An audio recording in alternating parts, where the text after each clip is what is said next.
श्रीपदाय कृष्ण पृष्ठाय भूतले श्रीमते भक्तिवेदांत स्वामिनिति नामिने नमस्ते सरस्वती देवे गौरवाणी प्रचारिणे निर्विशेष शून्यवादी पाश्चात्य देशिकारिणे वाञ्छाकल्पतरुभ्यश्च कृपा सिन्धुभ्यो एव च पतितानां पावनेभ्यो वैष्णवेभ्यो नमो नमः। जय श्री कृष्ण चैतन्य प्रभु नित्यानंद श्री अद्वैत गदाधर श्रीवासदि गौरभक्तवृंद। हरे कृष्णा कृष्णा कृष्णा हरे हरे, हरे Ram Ram Ram Hare Hare. Hare Krishna, welcome everyone today once again to our study of Bhagavad Gita. Last time we were doing 8th chapter. We are continuing with that overview. So these were the themes that we had said we would discuss from the 8th chapter. The first one was importance of specific non-translatable words. So we saw how the 8th chapter begins with Arjuna asking questions about, he's asking Krishna to define certain terms, right? Kim tad brahma, kim adhyatma, kim karma purushottama, adibudam cha kim adidevam kim uchyate. So he's asking Krishna to define various terms, and Krishna is beginning the 8th chapter by defining those terms. So we started our discussion last time briefly by talking about how so many words are actually non-translatable. Like Prabhupada would say, dharma cannot be translated as religion.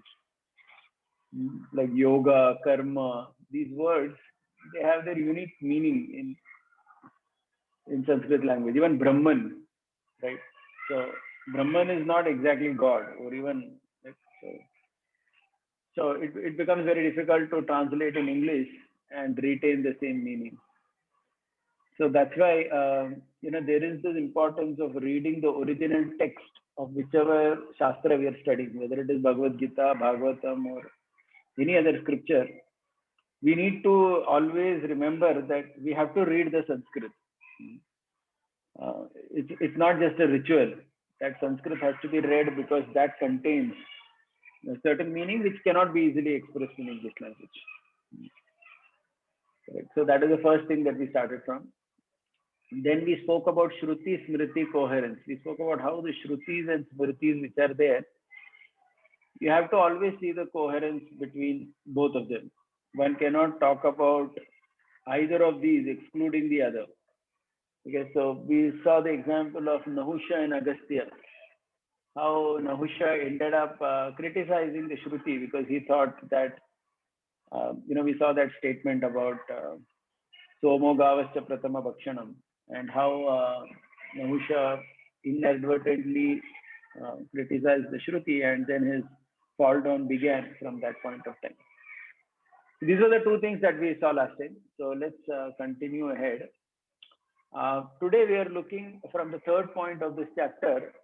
If you see text number 5 and 6 in this particular chapter, which is kind of most often quoted by devotees, we have this wonderful word called as bhava, right? That comes up.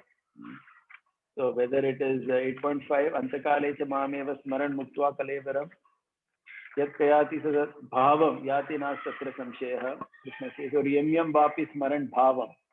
So in 8.5 and 8.6, Krishna uses the word bhava. Okay, so we'll start a discussion from this particular. Again, this is a very amazing word, right? In English, it's so difficult to translate it, bhava.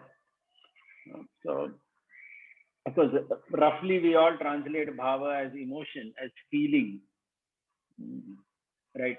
So the point that Krishna is making is whatever is the sum total of your emotion, your state. Prabhupada calls it as nature in the translation. But this nature is related to one's emotional self in terms of the feelings one is having. That type of body one would take in the next life.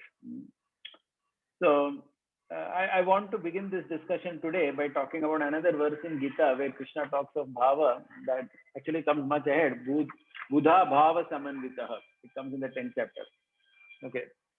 So there, in fact, Krishna talks about Buddha and bhava. Buddha roughly can be translated as intelligence and bhava as emotion. And Krishna is saying that, Buddha bhava samanvitaha. One will have to ensure that both these things are in the right balance. So we would like to begin today's discussion with the story from the Bhagavatam. It's a very interesting story which we all know. The story of Brihaspati, Chandra and Buddha. Right? We all know that how Brihaspati's wife Tara was kidnapped by Chandra, and Chandra had impregnated her. And when she was pregnant, Brihaspati was thinking that this is my child, but it actually turned out to be the child of Chandra. And then that child was named as Buddha. Okay, and the Chandra Vamsha, Krsna and the Pandavas, they all come in that particular Vamsha, the Chandra Vamsha. Okay. The interesting thing is these stories in the Bhagavatam, they also apparently have lessons at different levels. So one is the lesson that you see directly. Another lesson it seems is also about these personalities as planets. Right? We all know that there is the moon planet, the Chandra, and then there is Buddha, and there is Brihaspati also. So all these are planets in our chart. And Buddha is Mercury. Brihaspati is, of course, Guru. So these are all planets in our chart. And it seems if you, and there is this understanding in astrology that some of these planets don't get along with the others. So there is a concept in astrology called as enemy planets. So for some planet, something is the enemy. So it is said that, for example, for Buddha, Chandra is the enemy. So Buddha sees Chandra as enemy. Okay. So besides the story in the Bhagavatam, there is also this whole concept that these planets have some enmity among themselves. And many times it is seen also that those who tend to be intellectual tend to undermine those who are emotional. And those who are emotional tend to feel that, oh, this intellectualism which is there is really not needed so much. So sometimes there is this competition between intellect and emotion, correct? Even among devotees, we see this.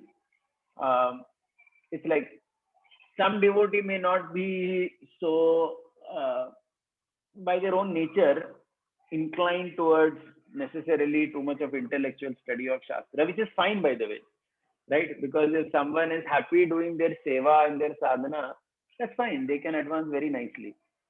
But the problem is, sometimes such people, they tend to criticize someone else who is studying Shastra very, going into the depth of that study by saying that these people are too intellectual and they are jnani type. So we hear this also, that they call devotees, someone who is studying deeply as a jnani, etc. And on the other hand, someone who is intellectual, he may feel that, oh, these people are sentimental. So the point is this: there is this competition sometimes between Buddha and Bhava.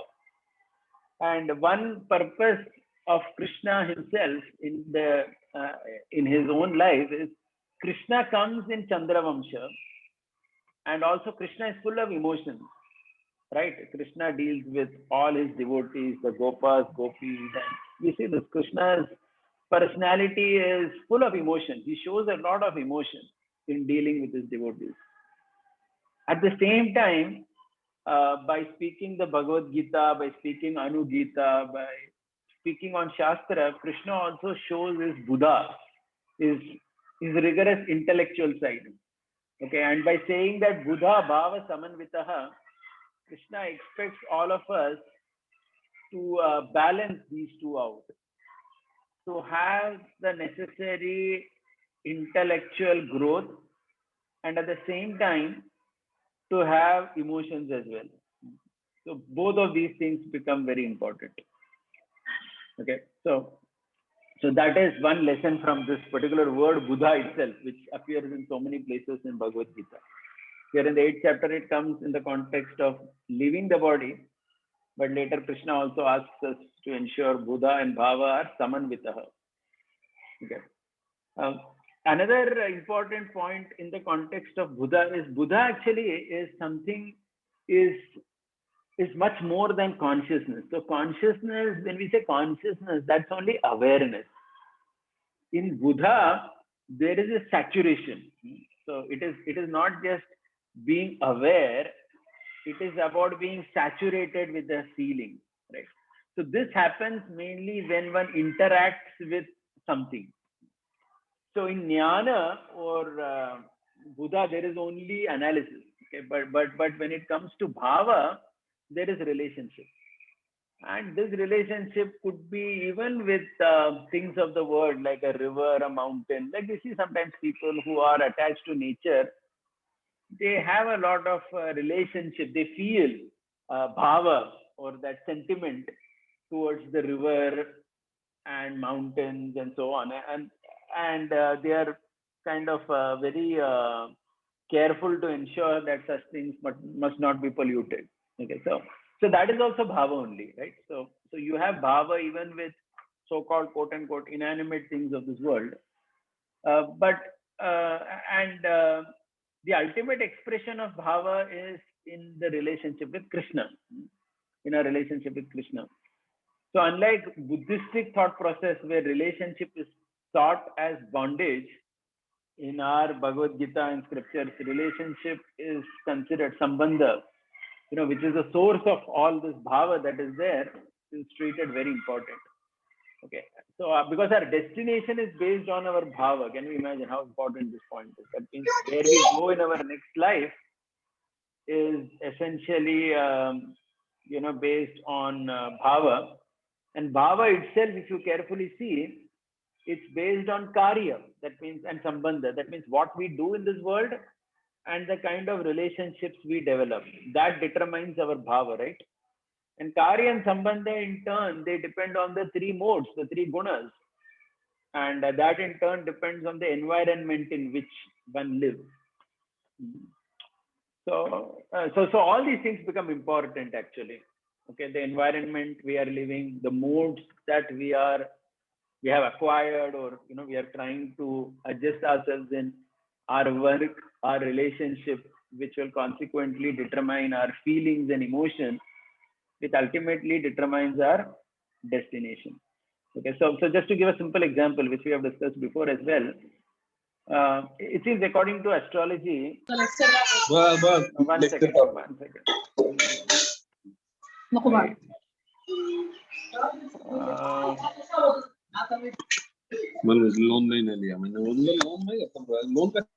I have just muted everyone, and also I have ensured that later I'll open up the settings where devotees can unmute themselves, because otherwise I think what's happening is someone unmutes by mistake and then there is some disturbance. Okay, so let's go back to the flow. So I was saying that according to astrology, it seems that it takes 120 years. 120 years is considered a complete life. The reason it seems is like we all know, in astrology they show the dasha when we are born, which planet is controlling us or something. So it seems in a period of 120 years only you go through all the dashas. And the idea is that when you live life completely like that, undergoing all kinds of circumstances, situations, experiencing those emotions, then there is a paripakwata, a maturity that comes as a result of that. Okay, and it is with that maturity only one can, literally go to moksha. So this is one thought process. Anyway, of course, for devotees, we don't take this particular point too seriously, but it is there. It is part of the Vedic system.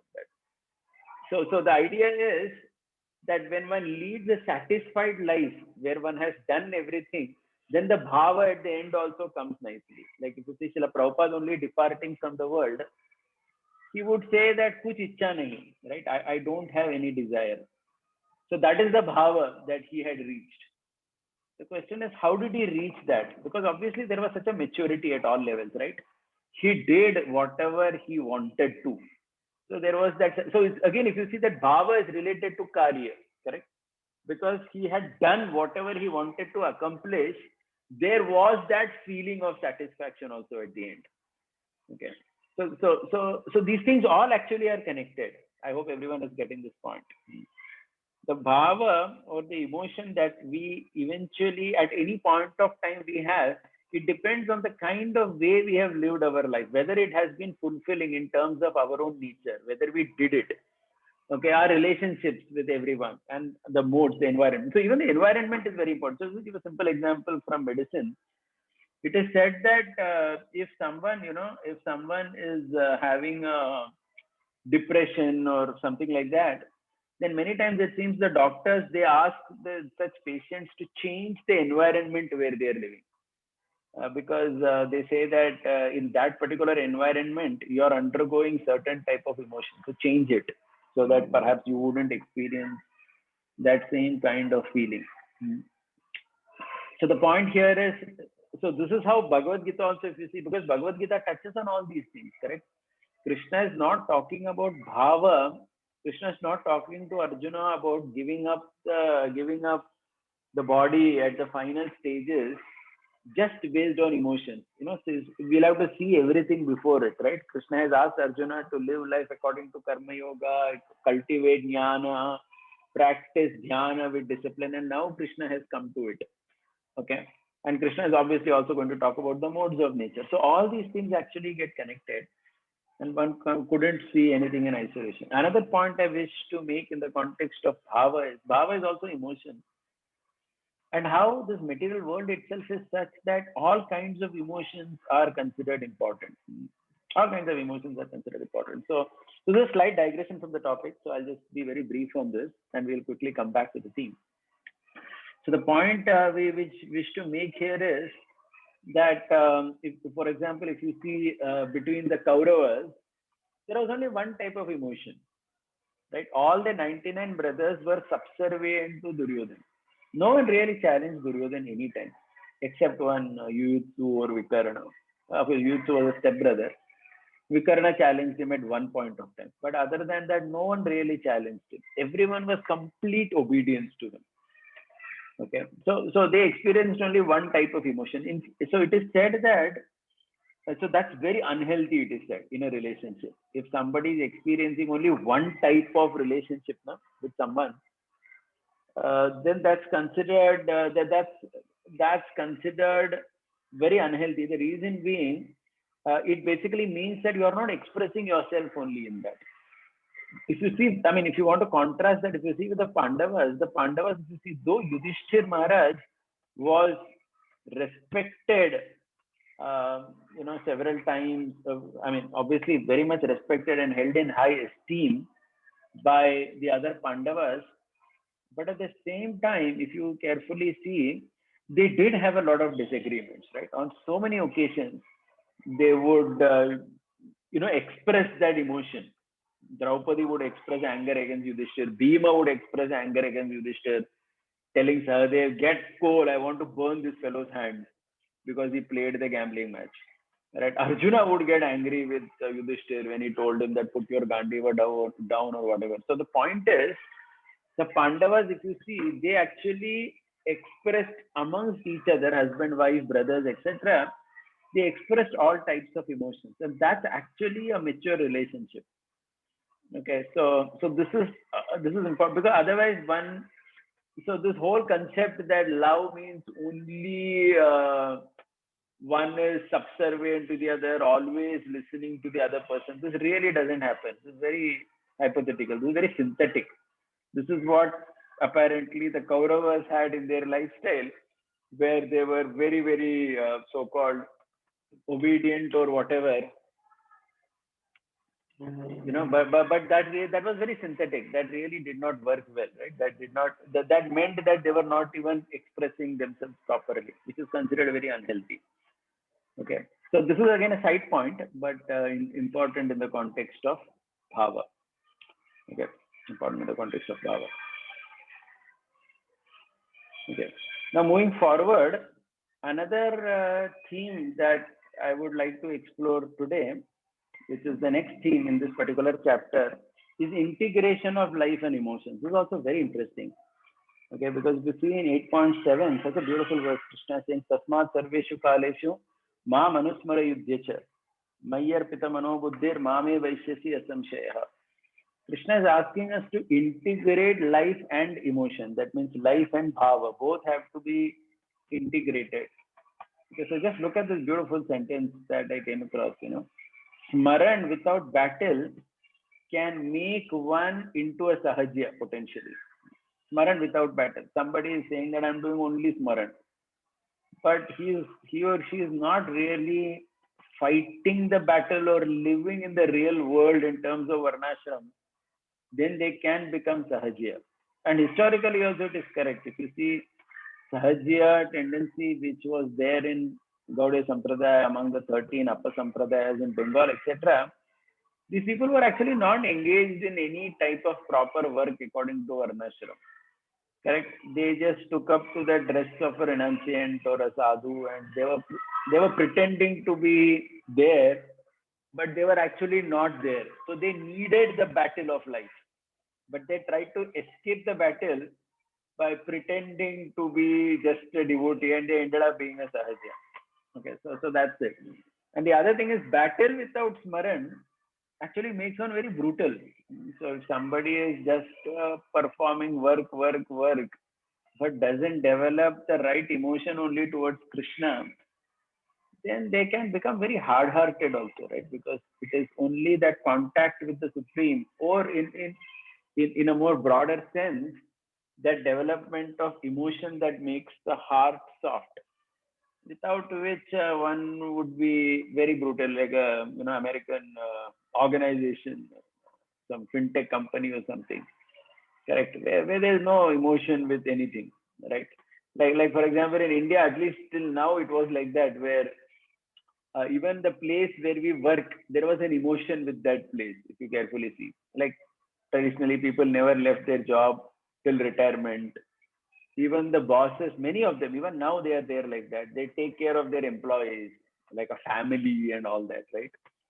But if you see the American model of corporate culture, there is nothing like it. There are absolutely no feelings in it. No? It's very brutal in a way, correct? So because there is only battle, but there is no emotion with the employee. So it's like it's hire and fire style. Okay, but in India also it is like that, because for whatever necessity or I mean the way the world is, the Indian corporate is also obviously very much like the American corporate culture only these days. But at least traditionally it wasn't like that for many years. Even some offices, even today, they have this feeling that, oh, these are our employees, so we should not just throw them out. We should try to keep them as much as possible. So this tendency is there. So that's because the emotion has come in. So that's why the brutality is not seen so much. There is a consideration. Okay, so that is why here Krishna is speaking about the necessity to integrate both. Otherwise, what happens? Just like I was hearing this statistics, and it's quite interesting if you think about it. It is said in China and Russia, they came up with these models, of obtaining a lot of gold medals in the Olympics. They wanted a lot of gold medals, etc. China also. So they literally, what they would do, it seems, is in childhood itself, they would see a spark of talent in a particular child, let's say ability to swim or something. Then they would take the child out of everything else and teach only one thing to that child, only swimming, day in, day out. So obviously they get better, correct? Because the material world is such that if you put time in anything, you will obviously excel, right? It's just a function of time, your ability to excel in something. So they would excel. But then that actually ends up being very brutal. So there was this report that spoke about so many Russian athletes, even Chinese people, who ended up, see, because somebody may be talented in, let's say, a boxing or swimming or something, but that doesn't mean that they don't need something else in their life, right? So because tendency is not just in terms of your gross body, it is also in terms of your subtle body, correct? Every person has so many needs, but when you just do one thing like that, so that's why, right, elsewhere in the Bhagavad Gita, Krishna says that anybody who thinks one thing to be all in all, this is considered as knowledge in the mode of ignorance. I hope all of you recall this particular verse from the 18th chapter. It is between, I think, 18.18 and 18.20, in that range. When Krishna is talking about modes, Krishna is talking about knowledge. He's saying that knowledge is the mode of ignorance, to think one thing as all in all. Okay, so because that becomes very brutal on that individual also. And there are all these stories of these athletes, who are not even able to function normally in their life later, because there was no balance between work and smaran. Just work, work, work, work like that. So it ended like, I remember several years back I heard, but the true story from a devotee, he was in New York. So he was telling me that in New York there is this Manhattan area where there are all these big, big banks. So it seems in most of these banks, people work very hard. They work 15, 16, 17 hours a day or something. So he told an episode of a Chinese woman who was working in the bank. It seems she had come to the bank. She was working, working, working. It seems she collapsed dead on her desk itself. And it took 2 days for the other people to understand that someone is dead here. Because so what the person who shared the story told us is that this person was working so much, this lady was working so much, she lost in touch with her own reality of her body. Because generally, when death comes, you have some indications that you are not doing well, right? Even when you are going to have a fever, sometimes we all have this experience. We don't have fever still, but fever is, we are approaching, we are feverish. If you're sensitive to your own body, you start feeling that, okay, maybe I will get a fever soon. If not tonight, then tomorrow I would have fever. But a person who's working like this, work, work, work, work, they lose touch with their own reality. Just imagine what level of bhava is there. There is no bhava actually. It's just, battle, battle, battle. Okay, so that's the brutality that we are talking of here. Uh, uh, but again, on the other hand, if you don't battle, the nature of this world is such that if you don't battle, you don't get anything. Okay, you don't get anything. Let's look at Arjuna himself. Arjuna did not become Dhanurdhar or expert in warfare just like that. Correct. He did not become expert in warfare just like that. He was practicing entire night archery. Okay, so the battle, just see the importance of that battle also. Unless you have put that effort of hours and hours of hard work, you don't get anything in this world. कुछ नहीं मिलता आपको, right? You are nowhere actually. So that is why the battle is also so important. And Krishna and Arjuna both together are teaching us this wonderful lesson. Arjuna is teaching by his life, Krishna is teaching by his words about the necessity of integrating life and emotion. That means we have to focus on the battle also. At the same time, we have to take care of our emotion and smaran also. Okay. And the general idea is, now this is again an important point, that if you are good in the battle of life, the smaran also becomes easy. This is assuming that your goal is smaran. Even if your goal is smaran, only when you are good in the battle, then the battle becomes so easy, literally, as in easy, as in it becomes your second nature to do it. So smaran becomes easy. So we always, even before we have given the example of someone like Anandandan Prabhu, right? Because he effortlessly makes money, even smaran is easy for him, right? Because making money is not a big deal now. Because he has gained expertise in that battle of making money by whatever his own ability, his own hard work. Okay, so someone like that, if when they become expert in that, then smaran becomes easy. And this is the purpose why Krishna has given us so many shastras. Whether it is, if you see the Vedic entire body of knowledge, whether it is Ayurveda or whether it is any other scriptures that are there, astrology, which are all kind of considered not core, quote unquote, spiritual, these bodies of knowledge are existing so that we can become expert in our battle.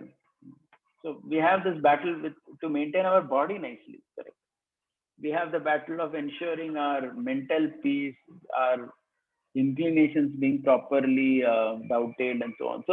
So all these scriptures are given by Krishna as part of the larger Vedic body of knowledge, so that one is expert in the battle, so that ultimately one can focus on Smaran. So yes, Smaran is the goal, But it is, but that wouldn't mean that one bypasses that entire stage of battle. No, one cannot. One would have to, and that's why if you see Krishna. So the question is, how do you do that? So Krishna so beautifully says in 8.8 about balancing the two. Abhyasa yoga yuktena chetasa nanya gamina. Abhyasa yoga yuktena. Krishna is speaking about niyama, about practice, right? Abhyasa, yoga yuktena. It basically means that you will have to practice doing these two together. Practice ensuring that you have time for smarana. At the same time, you focus on the battle of life. Okay, when you do that, slowly you come up, right? Slowly you come up. Otherwise, one can become one-sided very easily. Okay, another theme in this particular chapter of Bhagavad Gita is about the importance of timing in this world. Okay, this is there throughout the 8th chapter. If you read the 8th chapter, the later verses, of course, after this particular verse that I read, 8.8, Krishna is speaking so many verses about, right? Last time we were talking about this impersonalism and all. If you see, Krishna is speaking so many verses about people of different paths, because Bhagavad Gita is a very all accommodating text, right? Krishna has not spoken that only with one type of yogi in mind. If you see text number 11, or if you see text number 13, Om Ityekaksharam Brahma Vyaharan Ma Manusmaran, or if you see Krishna is saying in 8.11, those who are learned in Vedas who utter Omkar, they enter into Brahman. So Krishna is speaking this particular chapter attaining the supreme very broadly, accommodating all types of transcendentalists. Okay, that's one point. But in the later parts of this particular chapter, Krishna, in great detail, he speaks about the importance of timing in this world. Krishna says, when does the yogi come back to me, come back to the Supreme, and when does the yogi return to this world? Right? Krishna talks about Uttarayan, he talks about the waxing, waning moon, he talks about passing in day or passing at night. He talks about so many things. He talks about all these points, right? In this particular chapter. So why is this important? Okay, why is Krishna talking about this? Okay, Krishna is talking about this in the 8th chapter because timing, the world is all about timing. This world is such that timing is considered very important. No one can say that timing is not important. In every activity, timing is important. Okay, so a simple thing, like I'm sure those of you know about cricket. One of the things that most of the commentators keep saying when the game is going on is the timing of the batsman, right? They say that this batsman has very good timing, the way he plays his cover drive or he hits a six or whatever he does, right? If you don't have the timing correct, if you're too early or if you are too slow, just imagine in the game of cricket, right? The bowler is bowling at almost what, 150 kilometer per hour speed they're bowling, and it is just 18 yards or whatever, right? The cricket pitch. So the ball is literally coming like a comet, and it is just that the timing there is so. It is a fraction of a second, correct? If you are one fraction early, you may be bold or whatever, right? And if you are a fraction late, then again you can become out. So that's why sometimes you see bowlers also. They change the speed. They ball a slower ball to deceive your timing. So you may respond quickly, thinking that it's a fast ball, but it's a slow ball. So the batsman ends up losing the wicket. As a simple example, mundane example, but the point is everything in this material world is about timing only, including giving up the body. That's the point we are trying to make here. Okay. So if you see, there is this book that I have quoted here, the book called Outlier by this famous author called as Malcolm Gladwell. He speaks of this particular concept in this book about, again, the same point about successful people. He talks about successful people, and he gives one interesting example in that context. He says that some of these people who became big entrepreneurs in the IT industry in America, whether it is Bill Gates, whether it is Steve Jobs, all these people, it seems they were all born in a 2-year period between some 1954 and 1956. 2 or 3 period only they were born, 53, 54, 55. They were all born in that same period. So he says why that period was important. He says that those who were born in that period, when they came to college, in 1974, 75, when they were 18-year-old, when they came into college, that is the time this whole revolution of personal computer was coming up. Okay. And these people were there in college at that time when that revolution was about to take off. So they could come up with big ideas easily and they could start businesses. Okay. On the other hand, if someone was born in 1945, he was too late because by the time he has finished his college, he's already in something. He doesn't have that time to explore these things. And somebody is too late, born in 1965, by the time he comes to college, most of the important things are already developed. Okay. So a simple example, but what it proves is that timing is very, very important in this world. And timing is important.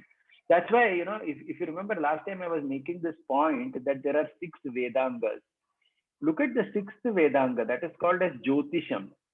And the purpose of Jyotisham, generally we think Jyotisham, the purpose is to find out in the next 1 week, like in newspaper and all they put, right?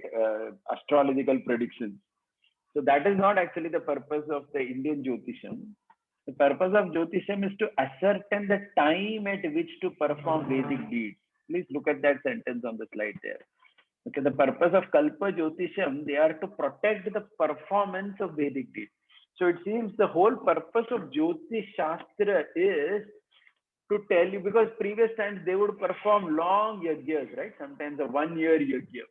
So before they would start a 1 year yagya, they would have to kind of test whether they would have to test whether the king or the yajaman who's doing this yagya, whether he has the enough life left.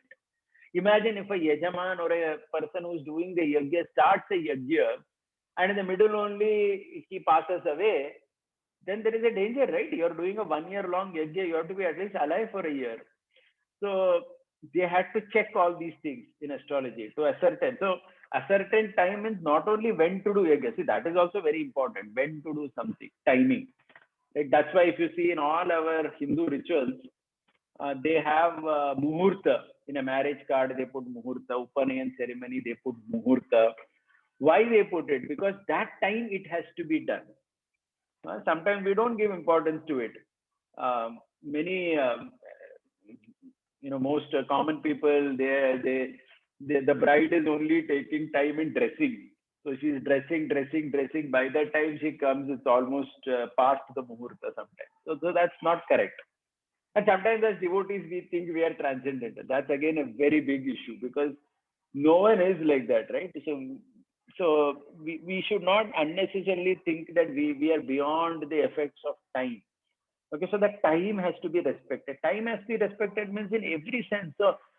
So it's not only in terms of muhurta, but also in terms of recently I was talking to one devotee. He was asking me that if somebody's father or mother dies, why this rule is there that 10 days they shouldn't come to temple? Because such rules are there, right? In Smriti Shastra, that if someone's parents passed away or some very close person passed away, or even if somebody is born in the family, then for 10 days or something, there is this asaucha prescribed. So that is again timing, because it takes time for a person to get over that. Okay, and Krishna is also very considerate. Krishna is saying that somebody has passed away in your family. Now, currently, you don't have to think about worshipping me. Okay, so I'm not the focus of your immediate life. So you have to think about that person who has contributed so much in your life. And you take a 10, 12 day off. Okay, so in some cultures, it may be 10 days, sometimes it may be 13 days. Generally, it is 13 days. So again, that is timing. So we need to respect it. We cannot simply think that just because I am devotee or whatever, these timings don't affect me. Okay, so this is a very important lesson in this particular chapter of Gita, which we are understanding the significance of timing. And traditionally, even till a couple of generations back, it was very common that even today, many people to be very conscious of Panchanga. Panchanga means today what nakshatra, what tithi, right? What is the Rahukal? So people would be conscious of these things because it's all about timing. All these things are about timing. Yeah? Whether it is Rahukal, whether it is uh, um, the Tithi, the Nakshatra, it's all about timing. Okay, and like for example, today's Ekadashi Tithi. So this Tithi is said to be such that it is very favorable to worship Vishnu on this particular Tithi, to think about Vishnu on this particular Tithi. That's why fasting has been recommended, right? So similarly, other Tithis are favorable to other devatas. Prerogative for Lord Shiva, Chaturthi for Lord Ganesha. So like this is there. Because in those timings, those devatas are easily accessible, or it's better to do it on that time. So if you see the Vedic system in general, broadly, it's all about this. Timing is considered very important. That's why we see that Bhishma Pitamaha, even though because he had Ichha Mrityu Vardhan with him, he very consciously wanted to pass away according to what Krishna says in Gita, right? He stayed on till the Uttarayana begins because he thought that I should wait. So that's a very good example of someone who is a Mahabhagavata, but who is respecting that timing concept, right? He's respecting it. He's not thinking that, hey, I'm beyond it. No, he's saying that I want to respect it. Okay. And then the last point, which I just want to say, and then we would just take questions as I said, we'll speak for a short time, is about Krishna's prerogative. So ultimately, see, after speaking about all this, Krishna ultimately, what does he say in the final verse of the 8th chapter? He says, Vedeshu yajneshu tapassu chaiva daneshu yat punya phalam pratishtam atyeti tatsarvam vidam iditva yogi param sthanam upayati sadhyam. Krishna makes it very clear that a person who accepts the path of devotional service is not bereft of the results of all these other activities. Simply by performing devotional service, he attains all these, and at the end, he reaches my supreme abode. So beautifully. So that means Krishna also makes it amply clear that the devotee, by Krishna's prerogative, is not bound by these limitations of time. So that's Krishna's, what shall I say, Krishna's special concession to the devotee, that even if the devotee may not pass away at all these technical timings, Krishna still gives him the result of all that. Okay, but we need to be also aware that ideally, if obviously passing away is not in one's hand, so that is fine. But in Bhishma's example, we see, so from that, what we can understand is whenever it is possible for us to respect the timings which have been prescribed by Shastra, we should respect it. If it is not possible, especially in the time of death, it is not possible, then Krishna has that waiver, right? He waves it off for his devotee. That's Krishna's greatness, Krishna's grace, Krishna's magnanimity on his devotee. But the devotee doesn't think that I am beyond time. I don't have to respect time. So that becomes actually arrogance, right? So that becomes clearly arrogance. If somebody were to think like that I don't have to respect this timing in this world. No, one cannot do that. That's why I have called it Krishna's prerogative. So Krishna can say, yes, okay, my devotee is beyond all this, and that particular thing. Another last point I would like to make, which is again relevant in this particular chapter, is this famous verse that occurs 8.15, where Krishna is saying, Mamupetya punarjanma dukkhalayam ashashvatam naptuvanti mahatmanam samsiddhim paramam gata. Krishna is saying, after attaining me, the great souls never return to this temporary world which is full of miseries because they have attained to the highest perfection. So this particular verse is often quoted by devotees. We like to quote this verse because this talks about, the nature of this world as dukkhalayam and ashashvatam. So two things are mentioned in this world, that the world is an abode of misery and also it is temporary. However, one needs to understand where Krishna has put this verse, right? Krishna has put this verse in the context of antakale, right? Because this whole chapter is talking about giving up the body, because that was Arjuna's question, correct? If you go back to the chapter, Arjuna is asking, how can one engage in some kind of yoga know you at the time of death? So Krishna is talking about death. So in that context, as a motivation, which is indeed there, because one has to have that detachment also from this world, Krishna is speaking this. But the interesting thing is Krishna has not spoken such a verse in the 3rd chapter, 5th chapter, or so many other things in Gita. Okay, so this is again, we have to be always conscious of. We cannot, why I'm saying this is because sometimes, an immature yogi or a devotee may tend to think that, that means this nakaratmakta, thinking that, everything is useless, everything is anyway temporary. So what difference does it make, right? So people become very negative or pessimistic about everything in life, not only their career. Like many times even people become pessimistic about politics or things like that. No, you cannot be. As long as you are in the world, you have to fight. You have to be part of the battle. Correct. I have had this discussion not only with devotees, sometimes even in family circles also you see someone says, "Oh, all these politicians, everything is useless, right? All are sources of misery and pain only." So in doing that, what we do is we unconsciously just dismiss the whole world only as if it is just not required. But that's actually not Krishna's intention in speaking the verse. Krishna has spoken that in one particular context of leaving this body, where certainly this has to be there, right? You have to have detachment from this particular world. Otherwise, you would come back, and then the goal is not achieved. So these are some thoughts, reflections on the 8th chapter of Bhagavad Gita. So let me see if there are any questions. Okay, thank you. Anybody has any question, they can raise their hand. Yes, Balram Debu, I think you can unmute yourself, if I'm not mistaken. I've given the rights again. Yeah, Hare Krishna Guruji. Can you hear me? Yeah, very well. Okay. So talking this one on Smaran and battle. So like in the first few chapters, first few chapters of Bhagavad Gita, Karma Yoga was spoken about. So there also we spoke about the divinizing the battle by use of wisdom and by doing disinterested duties. So there also there was an element of Smaran, isn't it? So then what is this additional Smaran we are talking about? Because that also first 6 chapters also talked about making it divine by doing the karma yoga in proper knowledge and proper way. No, So see, is the it really difference is, required? no, yeah, yeah, no, the difference is, see, in the 8th chapter, Krishna is clearly speaking in terms of giving up the body at the time of death. This concept has not been explored before. See, certainly everything spoken in the Bhagavad Gita is there everywhere, but still every chapter has a focus. So in Karma Yoga, when Krishna is talking about doing work in divine consciousness and so on, so that's still more generic. Here, Krishna is specifically speaking about Smaran in terms of, right? This whole context of Smaran came up in the context of giving up one's body, Antakale Chamameva. And for that, what is required? Okay, so in 8.5 and 8.6, he said that only if you remember me at the time of death, you will come back to me, or all that. And then he's exploring that more. So I think the context of Smaran has been elaborated, or it has gone much more deeper in this chapter than anywhere before, right? Krishna is emphasizing on that because it's related to Arjuna's question of attaining the Supreme.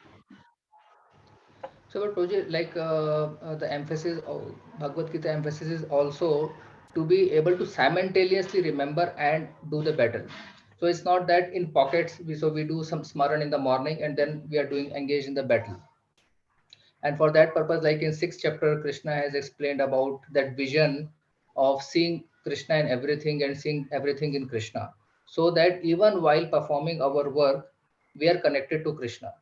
So again, so this Smaran, I'm just trying to understand how this Smaran can percolate with our battle rather than being seen as a two different things. So Smaran has to so that any person who may not be having that sadhana also, but still able to see that Smaran, do that Smaran even while doing the battle. See, I mean, I can address it in two ways. I mean, we can talk about it both ways actually, if you see carefully. At one level, if you see now, when you are engaged in the battle of whatever we are doing, at that time, exactly at that time, are we doing Smaran? Is it possible? So let's explore this point. So just like, for example, you're a software programmer, you're all you do is write programs in Java. Okay. So when you are writing a program in Java and somebody who is not a yogi or a transcendentalist or a bhakta, he is writing a program in Java. If you carefully see at that point of time, there is not much difference. Correct. You are also focusing on the Java syntax only. It's not that as you're writing the program in Java, you're writing the constructor, destructor, you're thinking Krishna, Krishna. It doesn't really happen like that, right? You have to go into that program. I mean, we all work, so we know.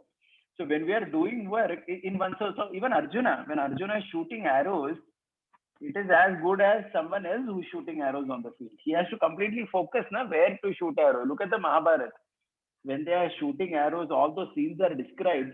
It is not that when Arjuna is shooting at that point of time, he is necessarily chanting like that. It really doesn't happen like that if you see carefully. Another example, I was speaking to another devotee today, or perhaps we all have this experience. If you see Garbhadan Samskar, what is Garbhadan Sanskar? If you see, Garbhadan Sanskar is about remembering Krishna before the act. Okay, so before we begin the process of union, a man with his wife, he will chant 50 rounds or whatever he does, all that. Okay. And it is said that when you have just finished the act, you are supposed to chant Krishna. That is how Garbhadan Sanskar describes. But when a person is actually engaged in that union with the wife, so that time he has to think about that only, right? If you are thinking about Krishna, deities, Radha Madhav, Radha Shamsundar, then the person will not be able to perform only in that act. He will not be able to impregnate his wife itself, I mean, to get the child. So in many ways, I mean, this is one argument I want to put, that in many ways, if you see, uh, actions in the world, at least at that point, whatever it may be, the example that I gave, you need to at that time involve your consciousness in it, just like anybody else does it. So that's why I'm saying there's no difference between you or me writing a Java program and a South American man in Brazil sitting and writing a program. At that time, we are all thinking the same thing. Okay. So that's the reality of life in one sense, if you see. Okay. But this perspective which is there. So first thing is that sadhana gives us the emotion in general, and also it gives us perspective. So if you see the 6th or the 10th chapter of Bhagavad Gita, where Krishna is talking about seeing the divine everywhere. Okay, so there is this broad understanding that when I'm dealing with my wife, or when I'm dealing with my business, I see that energy also as Krishna, as sacred, as whatever, right? And I deal with it like that. Okay, so but the actual dealing, so to speak, there is a difference. Now, the actual dealing at that point of time, I would say that we are as much involved in it as anyone else. Does that make sense or not? Yes, Prabhuji. So actually, just like in fourth chapter, when Krishna is saying that all the work is described in the Vedas. Yeah, So third that gives chapter us a is vision. 3.15. Yeah, Third, fourth chapter. okay. Yeah. So that gives a vision when we are working that yeah, Yes. this work which I am doing, which is as per my swadharma, that itself is given by Krishna. So Yeah. that itself becomes a remembrance. So I was Yeah. talking about that aspect, but yeah, thank you. I am clear. Yeah. Yeah. Correct.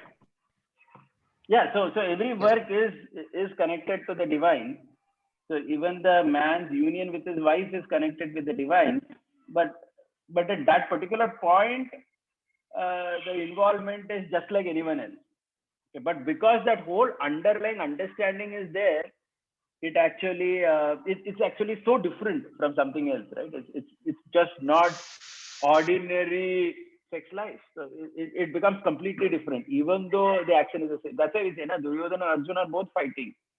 Both are externally doing the same thing, but there's such a gulf in the entire background. See, when you are doing some work, it's not just that work, na?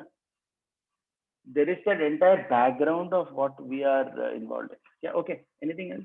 Someone else, I think. Damodar Ashtakam Prabhu? Dhanwad Prabhuji. Yeah, Haribol. Prabhuji, two questions. One is in the beginning you were explaining about Buddha and Bhava. So does it also applicable to man and woman? Like we say, woman is more emotional and tend to be less rational, and the man is said to be more rational and less emotional. Hmm.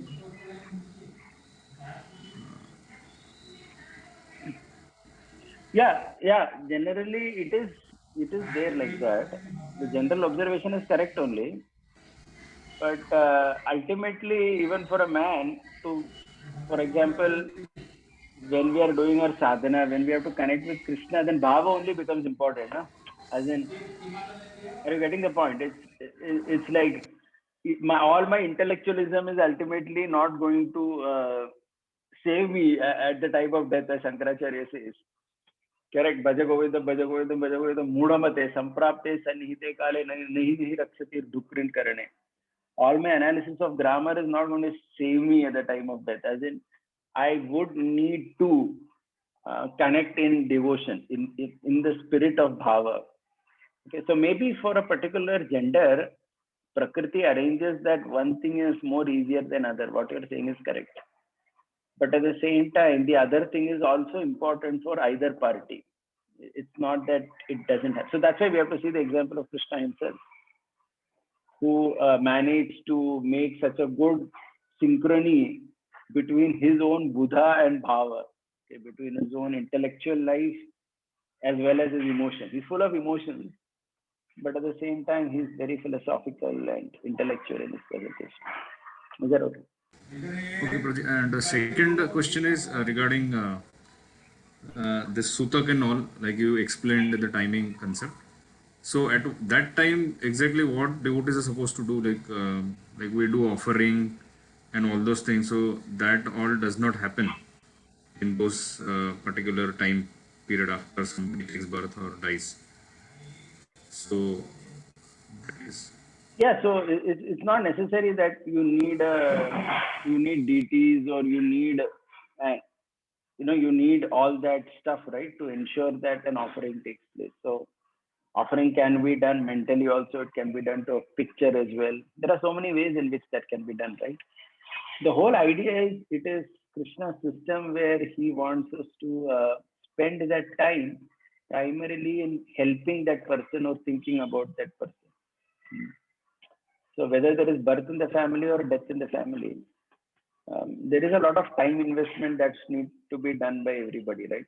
So if everyone is busy serving the deities, then who's going to do that? So it's Krishna's system that he says that, okay, respect this particular time and just be with the family at that particular time. So I think that's the spirit of that rule. And if you understand that spirit, then it would make a lot of sense. And other things are obviously adjustable. Yeah. Thank you. Okay, thank you. Yeah. Uddhavanand Prabhu, is that? Yes, Prabhuji, Hare Krishna. Dandavat from Prabhuji. Thank you. Yeah. Can you hear me? Yeah, very well. Okay. Prabhuji, actually, I was having question related to timing because timing you were giving example from previous ages and in Kali Yuga also. But I want to know how much relevance of this astrology and timings have in Kali Yuga, because many times I have seen that there is some astrological prediction about some person, but something other only happens. And I have heard a lecture also from Guru Maharaj, and he was telling that because of the influence of Kali Yuga, many times whatever is astrological predictions, they don't happen to be true. But at the same time, we see in terms of timing, for example, today is Ekadashi here. So if we chant on Ekadashi, it has more effect in terms of purification compared to chanting on the regularly day. So what is the, how to say, a clear picture in terms of timing, how much timing in terms of Yeah, astrological and yeah, I think sometimes we use this Kali Yuga argument too much. Honestly, I mean that's honest perspective on it. That we stretch this whole idea that because it is Kali Yuga, this doesn't work, that doesn't work. We stretch this whole thing as if most of the things don't work only in Kali Yuga. No, it's not like that. So, so I've heard this argument in many other contexts also. Okay. So it's not like that. Astrology is obviously working in every age. There is nothing, no Shastra has said that astrology has no significance at all in Kali Yuga. Okay. Now, as far as two different astrologers saying different things, doesn't that happen in medicine? Doesn't it happen that you go to two different doctors, somebody has a disease, and they give different interpretations only to that medicine?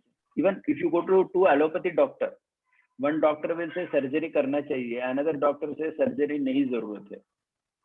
Both are allopathy doctors. They say different Yeah. things, right? Do we question Yeah. that time? Arey aisa kaisa hua? Do doctor alag alag bola. So when it comes to astrology, if two astrologers say two different things, we say so. See what happens is there are so many things, right? In astrology also, see that situation is abstract. Okay, so from that abstractness to come to certain concrete ideas as to what would happen or how one should behave, that interpretation will be slightly different in two people. That is but obvious. That's why I give you an example of two doctors. It rarely happens that two doctors say the same thing. So many times we have observed. They say completely different things about the same disease. And I'm not talking about one being an Ayurvedic and one being homeopathic. नहीं, दोनों एक ही discipline practice कर रहे. Both are Ayurvedic doctor, both are whatever, allopathy. But still, so the thing is, so this is but obvious in this material world with any sciences because there is an interpretation involved over there. Okay, so then the person's experience comes into picture, how much experience he has been, and generally, honestly, astrology is not so much about prediction; it is indication. So one needs to know that also. So sometimes we also wrongly understand we don't have a background only about a body of knowledge. We think we lay a lot of emphasis on this prediction business. Kya prediction hai? But it is actually indicating. It is indicating, this is how the environment will be. This is how this person is. This is how he may tend to behave in that. Okay. So then it is very useful also in so many occasions in terms of how you even guide people. It's like I'll just share one point with you now. Since you asked this question about astrology, there was this one devotee, was a brahmachari earlier, so he got married. So it seems when he got married, he started talking by, when he got married by telling his wife and everybody that I'm getting married, but I will spend lot of time in the temple only doing services and all that. So I'm getting married with this expectation and this particular understanding only. So initially some devotees tried to counsel him and all that, but then later one devotee also took his chart and saw what is happening. So it seems in his chart, what had happened was there was one particular combination of two planets called Surya and Ketu. Okay. So anyway, I'm neither an astrologer nor I want to go too much into it. But what happened as per his astrology, the astrologer said that this person is such that he will always lay emphasis on doing for someone else than his own family. That was part of his astrology. Can you imagine this? So this is also a person's nature, which is sometimes indicated by a certain combination of planets. And there are many people like that we see. It's not only with devotees like that. There are so many people who, they get, what shall I say, they get married, but they will spend all their money for their brother and sisters only, or more. They will spend a lot of energy in their extended family, this, that, rather than just wife and children. Or some people think that, no, I'll give most importance. So the point is, these are all natures, mind you, and these natures are indicated by astrology. So the astrologers were also a devotee. So he told this fellow's counselor that Prabhuji, ye aadmi badlega nahi. Okay, so because that person's nature is like that, he will not change. He will always want to do more for the temple or the community rather than his family, because that is indicated in his astrology. So what was necessary is to counsel him appropriately, to tell him that, okay, you do this, but you also do for your family. Are you understanding? Because you cannot tell that person that don't do for the community or the temple, because that's his nature. How will he not do that? Right? He has to. Okay. So this is how astrology also helps in so many ways in terms of understanding. So what it indicates is even when you counsel people, you can't give the same advice to two different people. It is dependent on their nature, and nature is indicated by astrology. Okay, so I first of all want to make this point that this argument of Kali Yuga and see, Kali Yuga, we can use it in the context of Harer Nama Kevalam and Harinam Sankirtan in that context. But this doesn't mean that all the sciences have no relevance only and they are all to be thrown in the dustbin. It doesn't work like that. Is that okay, Udavan? Yes, Prabhuji. Thank you very much. Clear to me. I think Yeah. Rajendra Kumar Prabhu, what? Yeah. Yeah, Haribol, can you hear me, Prabhu? Yeah, very well. Yeah, so yeah, I have the same question on timing, and I have experience also about the timing in my life and in others' life. So is it that we should know the timing through astrology only? Is there a way to know it by our own self to know that okay, my timing is coming? I want to do certain thing, or I'm expecting certain, and yes, the timing has come. Or is it to be only known through astrology? No, two, three ways. See, one is, certain type of timing is in terms of opportunity. Okay. So simple example. Like we spoke the example of software. 1970 was the best time to start an IT company. Okay. As in those people who started at that time or whatever, they had a particular type of sector. Again, the next time came during the internet revolution, IT revolution in the 1990s. So see, all this Google, Yahoo, and all came up at that time. That came up because of IT revolution. So again, it is timing. Those who are present at that time. So one thing is in terms of opportunities in this world, timing is there. Okay, so that's a layman understanding. One is also timing in a more general sense. For example, you get married at the right time, generally speaking, right? You have children at the right time, so that your children also grow up at the right time and you're free at the right time later in life when you're old. It's not that you're very old and you have very young children to take care. Okay, so that's another general timing. So these are all general examples of time.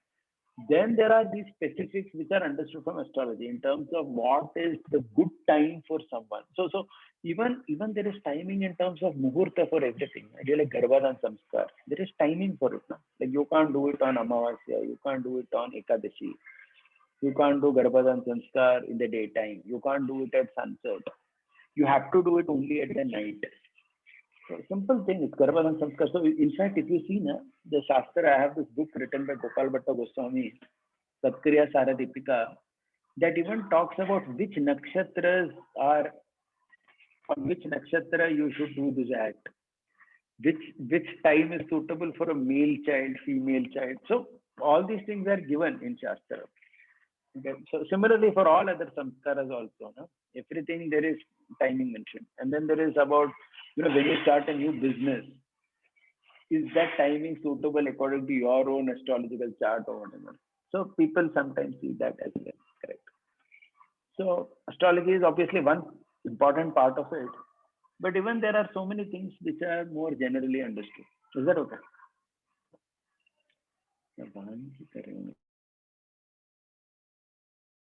Thank you, Prabhu. Thank you. Yeah, Hare Krishna, Prabhu.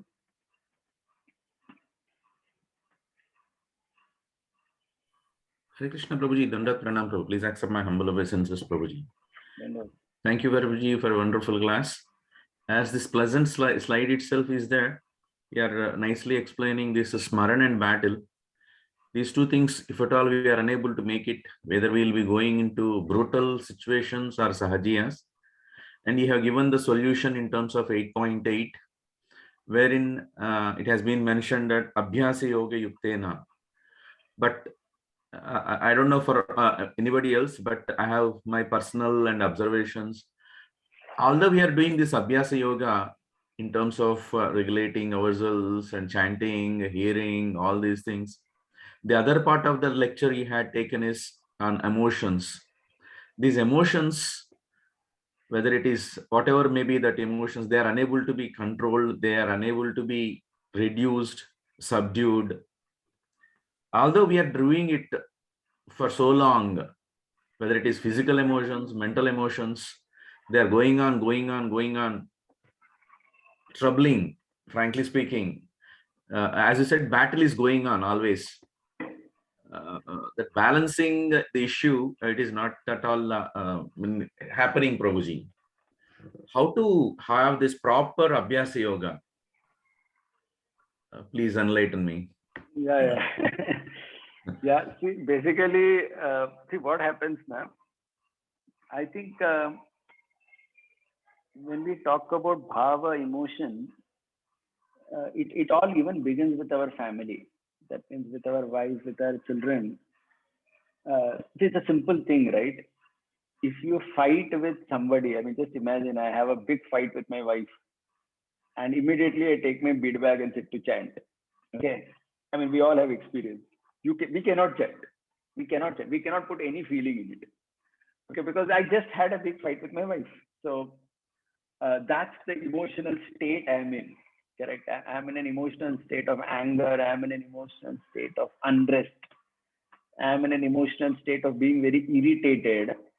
At that point of time, I can put my hand in my bead bag. I can even think that to hell with all this. I can think like that, but it doesn't happen. Okay. So it is inevitable that we have to work to synchronizing almost everything. So when you say battle and emotion, it is battle of our work, battle of our family front, okay, emotion of our work. Okay, just imagine if somebody is working in a place that he doesn't like, and always he's thinking that this boss is so horrible. I'm facing so much trouble in this work.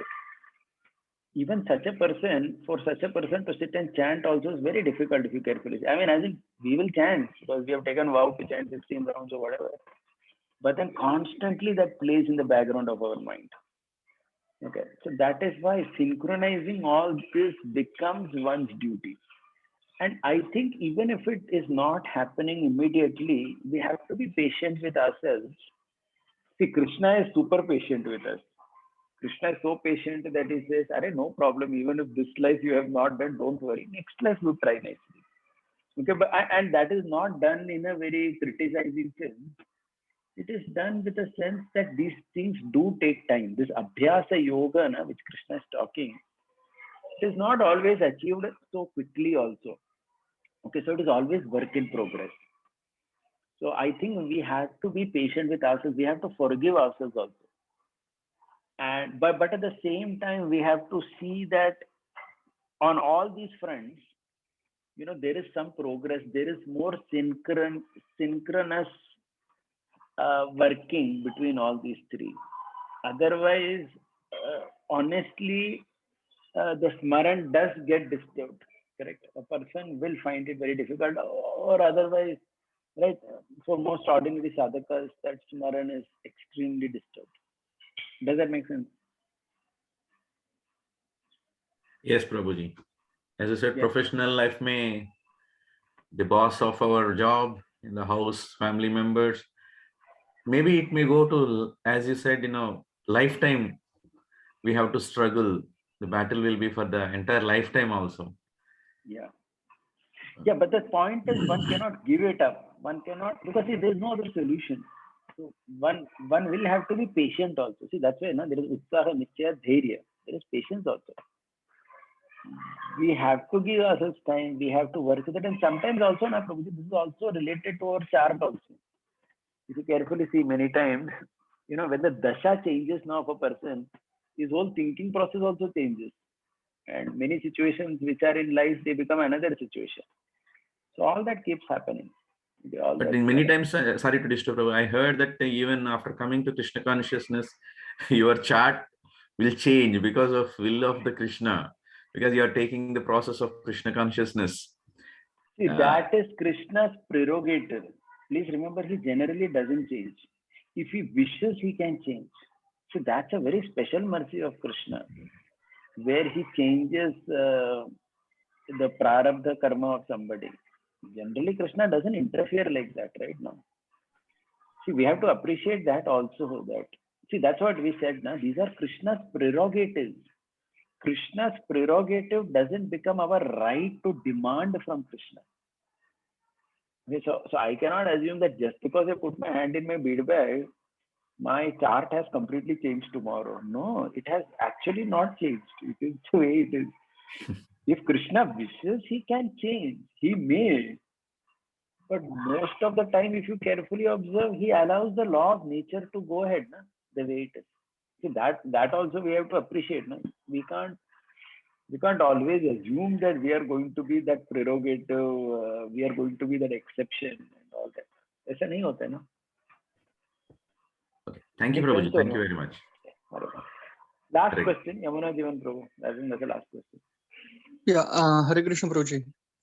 My question, it is about like all of us, we have this, I would say, intellectual side and emotional side, and at the same time, we have this modes of material nature. So how do they, affect these things? Like if you see the example of Bharat Maharaj, like if you see his 3 lives, right? So he started on meditation, but then he got emotional and then became dear, and then in last life, though apparently he was in mode of ignorance by his external situation, but then still internally he was, fully illuminated. So like how does this, mix and match between modes of material nature and then these sides? Can you explain a little bit on that? Yeah, yeah. So just going back to that slide which I put up here, you carefully see now, it all starts with environment where we are. If you see Bharat Maharaj, the example that you took, he was staying alone somewhere in the Himalaya. Correct. That was the environment he was sitting. And in that situation, certain modes take over. Okay. So mode of goodness was there, wanting to help the deer. Okay, and then there is Karya and Sambandha. Okay, so from modes there is Karya and Sambandha. So Sambandha in this context of Bharat Maharaj means he started having relationship with the deer. He started taking so much care of the deer, and again in an environment where there was nobody else to tell him anything, his bhava went more towards the deer only, and ultimately he became a deer. And let us understand one thing: it is not to be seen so much as Krishna's punishment also. See this whole thing that Krishna is so merciful in a way. What is your nature, the bhava, the mood? He actually facilitates that. He says that okay, try this out if this is what you want. Okay. But at the same time, because he was very specially merciful to Bharat Maharaj, he reminded him of everything. So in the next environment, we know what he did. Right? He decided that has nothing to do with it. So he made an entire internal environment only for himself. Okay. So this point that I have just put on the slide, this applies to everybody for us. Okay, so it is the environment. Environment means the association. Environment means the lifestyle that we have. These things actually determine the modes of which we are working. No? I mean, the modes are dependent on the environment, if you carefully observe. That means what we eat, how we eat, when we sleep, when we get up, when we correct, what kind of words we use, what kind of friends we have, what kind of books we read, how much we browse on the internet, whatever, all this is environment. From there, modes are generated. And based on the modes, we start developing certain relationships, we start acting in certain ways. And when we do that, there is a certain bhava or emotion that is prominent in our personality. And based on that, we get our next destination. Okay. So in short, environment means satsanga, or that's the environment, right? So that's what we always say, na? Take to good association. So basically this flowchart that I've put up, this pretty much explains so much about from where the bhava comes. And that's why, in answer to my previous question to Hare Krishna, I made this point about how the bhava or emotion cannot be divorced from the sambandha and karya. Okay, so the kind of work we have in the world, the kind of relation we have with our family, all that affects our bhava, right? For almost everybody.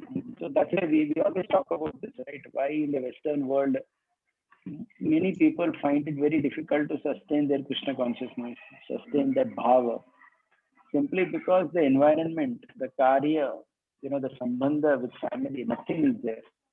It becomes very difficult for that.